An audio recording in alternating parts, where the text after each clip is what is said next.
오늘 말씀 빌립보서 1장 3절에서 11절의 말씀입니다. 제가 가진 성경 신약 318쪽입니다. 신약 성경 318쪽 빌립보서 1장 3절부터 11절 말씀입니다. 말씀 읽으실 때 제가 먼저 읽고 성도님들 교독하시고 마지막 11절 말씀은 함께 읽겠습니다.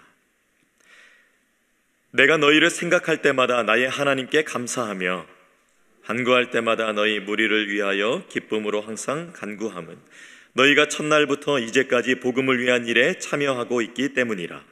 너희 안에서 착한 일을 시작하시니가 그리스도 예수의 날까지 이루실 줄을 우리는 확신하노라. 내가 너희 무리를 위하여 이와 같이 생각하는 것이 마땅하니 이는 너희가 내 마음에 있으며 나의 매임과 복음을 변명함과 확정함에 너희가 다 나와 함께 은혜에 참여한 자가 됨이라. 내가 예수 그리스도의 심장으로 너희 무리를 얼마나 사모하는지 하나님이 내 증인이시니라.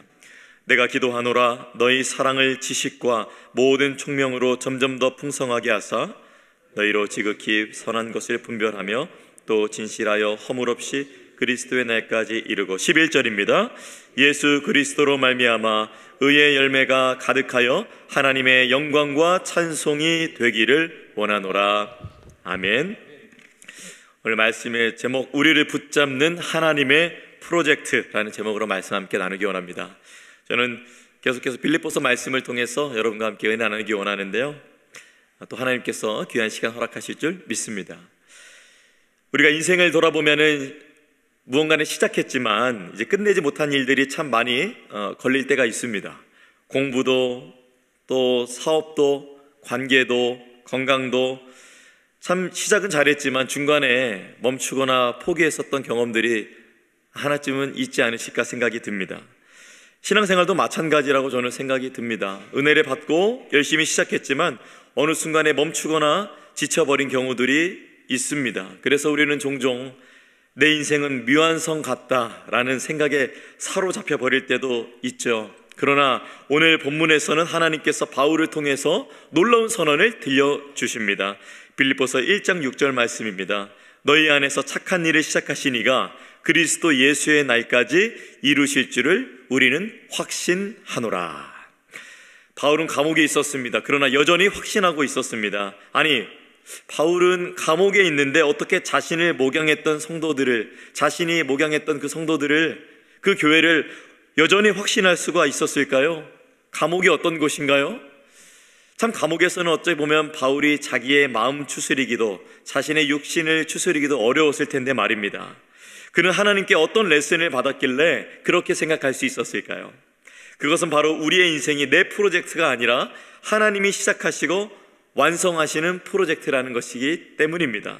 바울은 바리새인이었습니다. 명품 교육을 받은 자였습니다. 예수님을 믿지 않던 유대인이었습니다. 예수님을 믿던 자를 잡아들이고 그리고 죽이는 데 넘겨줬던 자였습니다. 그러나 그도 자신을 만나준 예수님을 바라볼 때에, 그 예수님을 통해서 자신의 인생을 볼 때에 자신의 인생을 통해 역사하신 하나님을 통해서 깨달은 것이지 않을까, 저는 그렇게 말씀을 묵상하게 되었습니다. 우리 인생은 내 프로젝트가 아니라 바로 하나님이 시작하시고 완성하신다는 그 프로젝트라는 것을 바울이 믿었던 것은 아닐까요? 오늘 말씀을 통해서 하나님이 시작하시고 하나님이 완성하시는 인생을 다시 한번 확신하시는 저와 여러분이 되기를 소원하며, 먼저 3절부터 6절 말씀을 통해서 제가 첫 번째 묵상했던 것을 함께 나누고자 합니다. 우리 함께 읽어봤으면 좋겠습니다. 첫 번째 묵상 포인트 함께 읽어보겠습니다. 시작. 하나님이 시작하셨습니다. 우리가 흔들릴 때마다, 두려울 때마다, 이게 맞나? 이렇게 생각할 때마다 우리가 하나님이 시작하셨지라는 생각으로 돌아갈 때 우리가 다시 한번 세워질 수 있는 것임을 믿으시기 바랍니다. 아까 제가 말씀드렸지만 바울은 지금 감옥에 있습니다. 그렇지만 그는 이렇게 고백합니다. 3절부터 4절 말씀 우리 함께 읽어보도록 하겠습니다. 시작. 내가 너희를 생각할 때마다 나의 하나님께 감사하며 간구할 때마다 너희 무리를 위하여 기쁨으로 항상 간구함은. 이 바울의 환경은 절망적이었습니다. 왜요? 지금 바울은 복음 때문에 감옥에 갇혀 있습니다. 바닥이 차갑습니다. 코로 들여마시는 공기는 쾌쾌합니다. 어쩌면 인격적인 대우를 죄수들 사이에서 또 간수와의 사이에서 인격적인 대우를 받지 못했을 수도 있습니다. 먹고 싶었던 음식 먹지 못합니다. 눕고 싶던 매트에 눕지 못하고 차디찬 바닥에 누워야 되는 아주 불편한 상황입니다. 그럼에도 불구하고 바울은 성도를 향한 마음에 감사가 넘쳤다고 고백합니다. 왜 그렇습니까? 바로 5절 말씀에 나와 있습니다. 우리 5절 말씀도 함께 읽어봅니다. 시작. 너희가 첫날부터 이제까지 복음을 위한 일에 참여하고 있기 때문이라. 이 즉 무슨 말이냐면 빌립보 성도들이 처음부터 지금까지 바울과 함께 복음을 위해 동역했기 때문이라는 말입니다. 이 빌립보 교회의 개척 멤버들이 여기에 있었거든요. 그 멤버들에게 감사하고 있습니다. 그리고 그 개척 멤버뿐만 아니라 그 이후에도 전도해온 함께 공동체를 이룬 자들에게 감사를 표하고 있는 것이죠. 지금까지 이 빌립보 교회의 개척 시기부터 지금까지 함께 하고 있는 감사를 보게 되면서 이것이 단순히 개척 멤버들의 인간적 의지가 아니라 하나님께서 이분들의 마음을 감동시켰기 때문에 이런 감사가 있게 되었다는 것을 저는 보게 되었습니다. 그래서 바울은 그들을 마음의 눈으로, 감옥에서는 육신의 눈으로 보지 못하지만 마음의 눈으로, 믿음의 눈으로 바라보면서 이렇게 확신하고 있는 거예요. 아까 제가 읽었던 말씀인데요, 여러분도 함께 이번엔 같이 읽어봤으면 좋겠습니다. 6절 말씀 함께 읽어봅니다. 시작. 너희 안에서 착한 일을 시작하시니가 그리스도 예수의 날까지 이루실 줄을 우리는 확신하노라. 아멘. 여기서 착한 일이 무엇인가요? NAC 주석에 보니까 이것을 구원의 시작으로 해석을 하고 있습니다. 예수 그리스도를 믿게 되는 순간 하나님이 우리 안에, 그들 안에 은혜의 씨앗을 심어주셨기 때문에 확신할 수 있다는 것입니다. 그래서 저는 오늘 말씀을 이렇게 준비하면서 빌립보 교회가 어떻게 시작되었지? 라고 생각을 갖게 되었어요. 그래서 제가 사도행전을 펼쳐서 다시 빌립보 교회가 어디 나와 있지? 어떻게 생겼지를 찾게 되었습니다. 사도행전 16장 말씀에 빌립보에 대한 말씀, 그 시작점이 분명하게 기록되어 있더라고요. 사도행전 16장 말씀에 보니까 바울이 마게도냐 환상을 보고 빌립보에 들어갔죠. 현대 빌립보 교회의 위치는 그리스 동부 해안에 위치한 곳입니다. 안식일에 기도할 곳을 찾아 강가로 나아갔을 때 자주장사 루디아를 만났죠. 그리고 성경은 이렇게 사도행전 16장 14절 말씀을 통해서 이렇게 말씀합니다. 주께서 그 마음을 열어 바울의 말을 따르게 하신지라. 아니 이상하죠? 바울이 기도하러 나갔다가 만났는데 바울이 했다라고 하지 아니하고 성경은 더 깊은 것, 바로 바울이 갔지만 하나님께서 바울의 말을 주께서 그 마음을 열어 바울의 말을 따르게 하셨다라고 하면서 그 말을 따르게 한 게 바울의 역할이 아니라 바울은 그저 했을 뿐인데 주께서 그 마음을 여셔서 할 수 있었다는 것을 보여주고 있습니다. 질문을 드립니다. 누가 루디아의 마음을 여셨습니까? 참 겸손하세요. 말씀도 안 하시고. 바울이 아니라 주께서. 이 루디아의 마음을 여신 분이 바울이 아니라 주님이셨습니다. 그리고 이어서 바울이 귀신 들린 여종을 고쳐주자 고발당해서 감옥에 갇히게 되었죠. 한밤중에 그래서 바울과 실레가 찬송하며 기도했습니다. 큰 지진이 나서 옥문이 열렸고 이 묶여졌던 것이 풀어졌죠. 그래서 그 죄수들이 관리했던 간수가 어떻게 했습니까? 난리가 났네. 내가 목숨을 끊어야겠다. 이런 생각을 그분이 했습니다. 그 당시 로마 법적으로 감옥에 있던 죄수가 도망가면 간수는 자신의 목숨으로 책임을 져야 했다고 합니다. 그래서 자신의 목숨을 걸고 이제 자결을 하려 했던 것이죠. 바울과 실라가 찬송할 때 이들에게는 귀한 역사였지만 믿지 않는 자에게는 절망이었었던 것으로 보입니다. 죄수들이 다 도망간 줄 알고 목숨을 끊으려 한 겁니다. 그 순간 간수가 자결하려고 할 때 바울이 막았습니다. 그래서 간수가 떨며 물었죠. 사도행전 16장 30절 말씀, 선생들이여 내가 어떻게 하여야 구원을 받으리까? 그동안 밀어놨던 영혼의 질문을 던졌습니다. 그날 밤 간수와 그 집이 복음을 듣고 침례를 받았습니다. 이렇게 두 사건을 볼 때에 빌립보 교회의 출발은 주님께서 역사하신 루디아의 회심, 그리고 간수와 그 집안의 회심이었습니다. 루디아의 마음도 여신 분도 하나님이시요 간수와 그 가족을 변화시킨 분도 하나님이셨습니다. 이 빌립보 교회의 시작이 바울의 전략이 아니라 하나님께서 시작하신 일임을 보게 되었습니다. 여러분도 하나님께서 예수 믿는 일을 시작하신 줄 믿습니다. 시작하신 분이 하나님이라고 하신다는 것을 기억하면 우린 다시 한번 흔들리는 인생 속에서 다시 한번 확신하며 나아갈 수 있을 것이라고 저는 믿습니다. 여러분, 씨앗의 법칙이라는 것을 아십니까? 미국의 농무부 USDA의 연구에 따르면 옥수수 씨앗 하나가 이렇게 심겨졌을 때 몇 배를 거두는 줄 아세요? 그 작잖아요. 특별히 또 옥수수 하니까 찰옥수수가 생각나네요. 참 맛있죠. 어떤 분은 설탕으로, 어떤 분은 소금으로 간을 하는데, 특별히 저는 소금으로 한 게 더 좋습니다. 이 옥수수 하나가 심겨졌을 때 평균 몇 배의 열매를 거두느냐? 무려 600배의 열매를 거둔다고 합니다.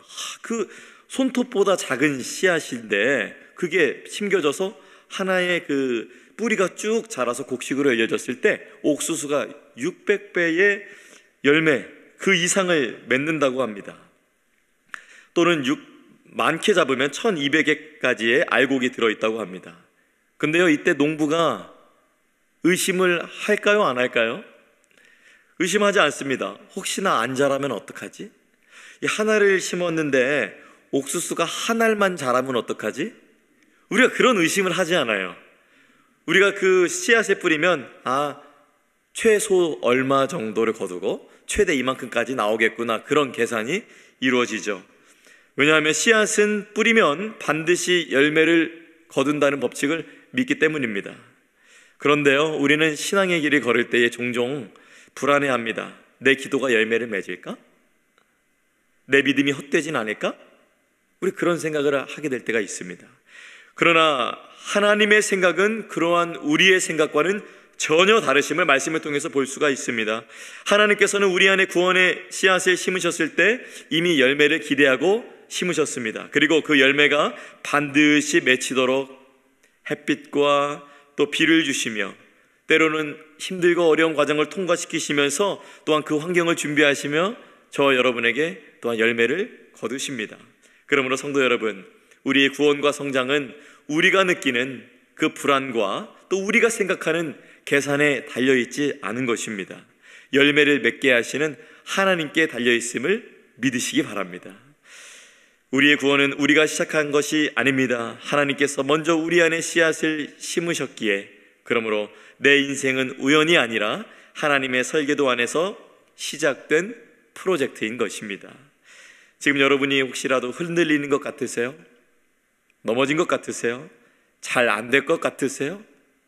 그런 생각이 들 수는 있습니다. 그러나 기억하세요. 하나님이 시작하셨으니 하나님이 이루실 것입니다. 저는 오늘 말씀을 통해서 하나님이 우리 안에 착한 일을 시작하셨다는 사실에 굉장히 큰 위로와 힘을 경험하게 되었습니다. 우리가 이민생활하면서 내가 왜 여기까지 왔을까? 이런 고민을 하시고 후회하시는 분들이 있을 때를 본 적이 있습니다. 그러나 하나님이 여러분을 이곳에 심으셨다는 것을 믿으실 때에 그 확신이 또한 오늘을 살아갈 수 있는 힘과 원동력이 될 것입니다. 시작하신 것이 하나님을 믿을 때에 우리의 자녀들 또 보기에 아직 온전히 서지 못하고 불안해서 또 초조하실 때가 있으실 텐데요, 이미 그 하나님의 그 마음의 씨앗도 자녀의 마음에 심으셨음을 믿으시기 바랍니다. 저는 어머니가 선교 가기 전날까지 예수님을 믿지 않았어요. 그리고 어머니 선교 가고 다음날 예수님을 믿게 되었습니다. 그래서 저는 하나님께서 전혀 그럴 가능성이 없는 자에게도 예수님을 만날 씨앗을 심겼다고 저는 믿습니다. 지금은 작아 보이지만 여러분, 반드시 열매를 맺을 것입니다. 또 이 자리에서 나이가 들면서 이제 내가 더 뭘 할 수 있을까? 라는 회의감에 밀려오실 때도 있으실 것입니다. 그러나 이번에 저희 교회가 또 양육과정을 새롭게 개편하고 시작하면서 이렇게 나이 있으신 성도님들도 기꺼이 참여하는 모습을 보면서 이러한 인식을 뚫고 나오는 모습을 보고 저는 또한 감동하게 되었습니다. 하나님은 우리의 나이 또한 우리의 건강의 연약함 속에서도 새로운 일을 시작하십니다. 나이와 환경은 하나님의 시작을 막을 수 없기 때문입니다. 그러므로 오늘 하루도 낙심하지 말아야 할 것이고요, 그러한 마음으로 우리가 이 문구를 이렇게 같이 읽어봤으면 좋겠는데요. 우리 말씀 문구를 띄워주시면 우리 함께 읽어봤으면 좋겠습니다. 시작. 내 인생은 하나님이 시작하신 프로젝트입니다. 하나님이 하셨으니 하나님이 끝까지 책임지십니다. 이 믿음으로 오늘 하루도 살아가시는 여러분이 되시기를 간절히 축복합니다. 그렇다면 하나님은 시작만 하시고 내버려 두실까요? 그렇게 느껴질 때가 있을 수도 있지만 그것이 끝이 아닙니다. 하나님은 반드시 시작하셨다면 완성하십니다. 저는 7절부터 11절 말씀을 통해서 이것을 묵상하게 되었습니다. 바로 하나님이 완성하신다는 것입니다. 우리 함께 읽어볼까요? 시작. 하나님이 완성하십니다. 바울은 빌립보 성도들을 단순히 좋아했던 것이 아니었습니다. 깊이 좋아했습니다. 깊이 아꼈습니다. 깊이 사랑했습니다. 이분이 사용한 그 빌립보서의 단어를 보면 알 수 있는데요. 우리 8절 말씀 함께 읽어보겠습니다. 시작.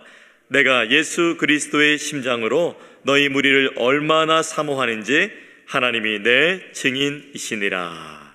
이 바울은 성도들을 향해서 단순히 좋아한다라는 표현을 사용할 수도 있었지만 그렇게 하지 않고 그는 예수 그리스도의 심장이라는 말을 사용하면서 사랑한다라는 표현을 담았습니다. 여기서 심장이 헬라어로 스플랑크나라는 말인데 이게 좀 사실 과격한 표현을 담고 있는 말입니다. 이 당시에는 당시의 내장 그리고 창자를 뜻하며 또한 사람의 가장 깊은 곳에서부터 터져 나오는 감정을 뜻하는 뜻을 담고 있는 단어였습니다.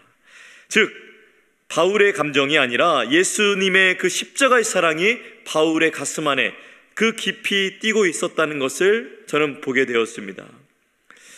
사랑하는 여러분, 우리가 자녀나 가족들을 향한 마음들, 또 우리의 앞길을 보고 우리가 그런 마음들이 또 너무 커져서 가슴이 먹먹할 때가 있어요. 고민이, 근심이 커져서 마음이 답답할 때가 있어요. 그렇지만 또 한편으로는 얼마나 사랑하기 때문에 그러한 마음을 갖는지, 또한 우리가 사랑하기 때문에 그러한 답답한 먹먹한 마음도 갖는 것이에요. 이 바울이 지금 성도들을 향해서 그런 마음을 고백하고 있는 것입니다. 오늘 제가 설교에서 말하진 않겠지만 이 빌립보 교회에 문제 많습니다. 빌립보 교회에 어려움도 있습니다. 그렇지만 바울이 너무 사랑하기 때문에 바울의 심장이 아니라 그리스도의 심장으로 바울이 그 뜨거운 마음을 갖고 말하고 있는 것이죠.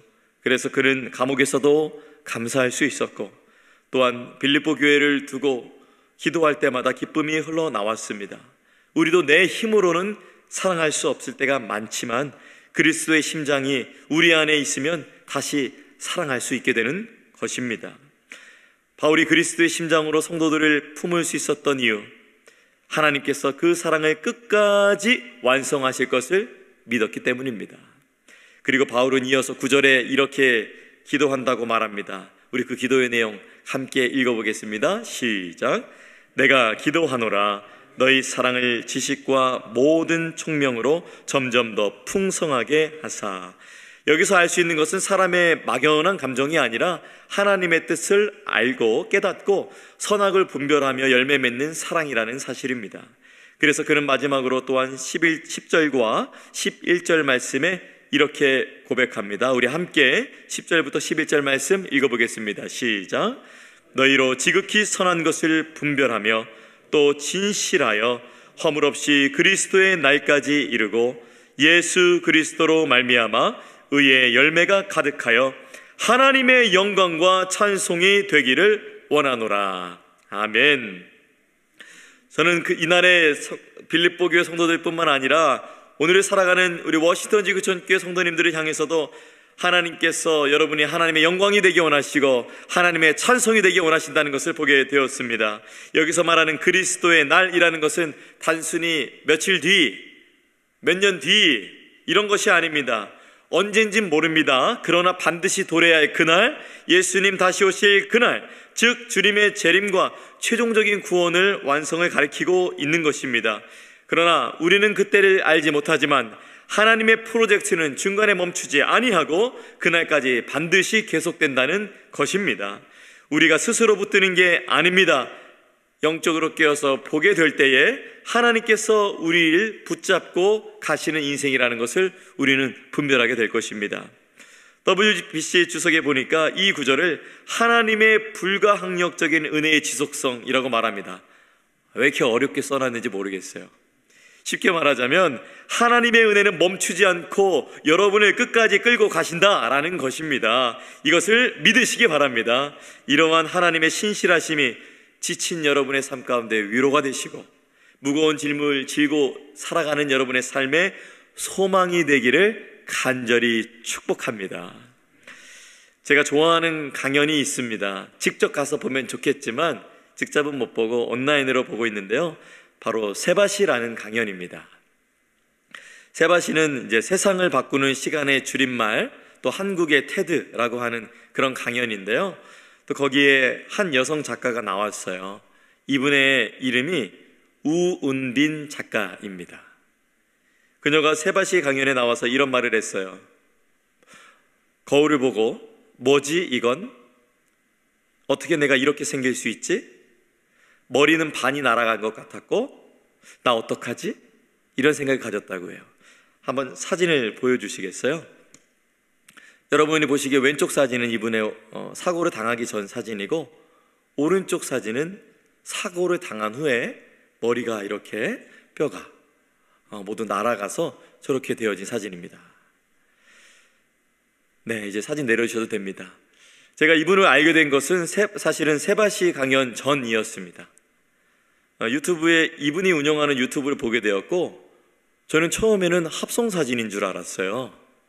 근데 저는 이분의 여러 가지 그 일들을 보게 되면서 이분의 그런 어떤 시스토리를 듣게 되면서 적지 않은 충격을 받았습니다. 그래서 그때 한 몇 달 전으로 기억하는데 뭐에 홀린 것처럼 이분의 영상을 그 당시에 있었던 것을 모두 시청하게 되었습니다. 어떻게 이런 일이 일어날 수 있지? 제가 아내를 불러서 어떻게 이런 일이 일어날 수 있지? 하면서 제가 제 눈에 눈물이 맺혔던 것이 기억납니다. 어떻게 그렇게 사진과도 같이 되었는가? 스토리를 짤막하게 소개해드리자면 원래 우은빈 작가는 승무원이었습니다. 그러던 2024년 1월 어느 날 길에서 넘어지면서 머리를 크게 다쳤대요. 강연을 하러 가는 도중이었는데 이 보도블럭이 있는데 뒤로 넘어지면서 이 불의의 사고를 당하게 된 겁니다. 그래서 머리의 뼈가 일부가 사라지게 되었고 그 왼쪽의 관자놀이도 3cm가 없어지게 됐다고 합니다. 그리고 좌뇌가 굉장히 중요한 역할을 하잖아요.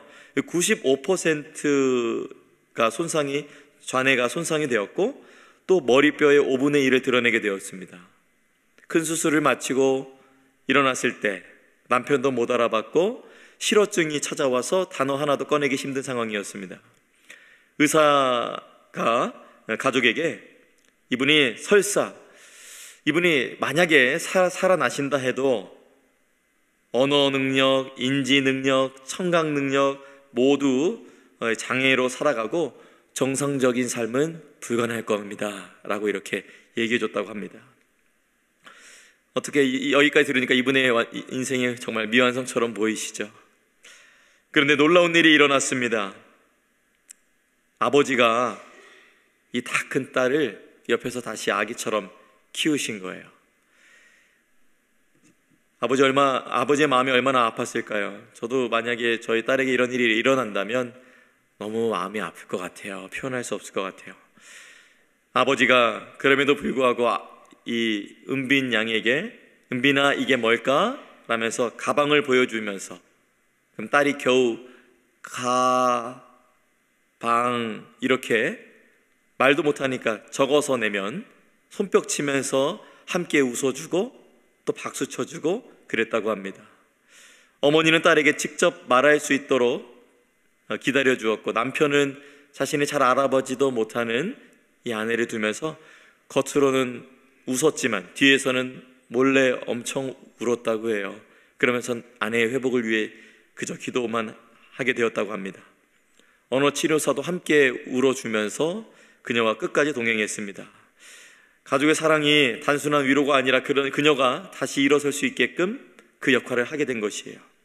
특별히 그녀의 아버지는 인터뷰 가운데 이런 말을 하셨대요. 지금도 그 당시만 생각하면 아주 말이 잘 나올지 않을 정도로 가슴이 찢어집니다. 그 당시에는 참담한 심경이었지만 저라도 중심 잡자 싶어서 애써서 차분하게 하려 했습니다 라고 털어놨다고 해요. 그리고 그 사랑은 이 우은빈 작가를 다시 일어설 용기를 주었고, 지금 그녀는 사람을 사람으로 또 사랑으로 대하면 기적이 일어난다 라는 그 고백을 갖고 다른 자들을, 다른 환자들을, 그러한 인생에 무너진 자들을 또 강연을 통해서 돕고 있습니다. 사랑하는 여러분, 인간의 사랑조차도 이 미완성 같았던 인생을 다시 세우고 열매 맺게 하거늘 하물며 그리스도의 심장으로 여러분이 붙드시는 하나님께서 여러분의 인생을 끝까지 완성하시지 않으시겠습니까? 저희 6절 말씀 그래서 정말 귀한 말씀인데요, 우리 한 번 더 함께 읽어보도록 하겠습니다. 시작. 너희 안에서 착한 일을 시작하신 이가 그리스도 예수의 날까지 이루실 줄을 우리는 확신하노라. 아멘. 이 확신이 여러분에게 소망이 되기를 간절히 바랍니다. 그렇다면 하나님이 우리를 끝까지 붙으신다면 우리는 어떤 삶으로 나아갈 수 있을까요? 어떤 삶을 살아가야 할까요? 혹시라도 우리가 당장의 편안함과 안정을 붙들고 있는지 않는지 돌아봐야 될 것입니다. 또한 내 힘으로 완성해야 한다라는 조급함 때문에 오히려 하나님의 크신 일을 막고 있지는 않은지 점검해 봐야 할 것입니다. 또한 하나님께서 의의 열매를 맺게 해주신다고 하셨는데 나는 지금 어떤 열매를 맺고 있지? 라며 겸손히 돌아봐야 할 것입니다. 바울은 허물 없이 그리스도의 날까지 이르라고 말합니다.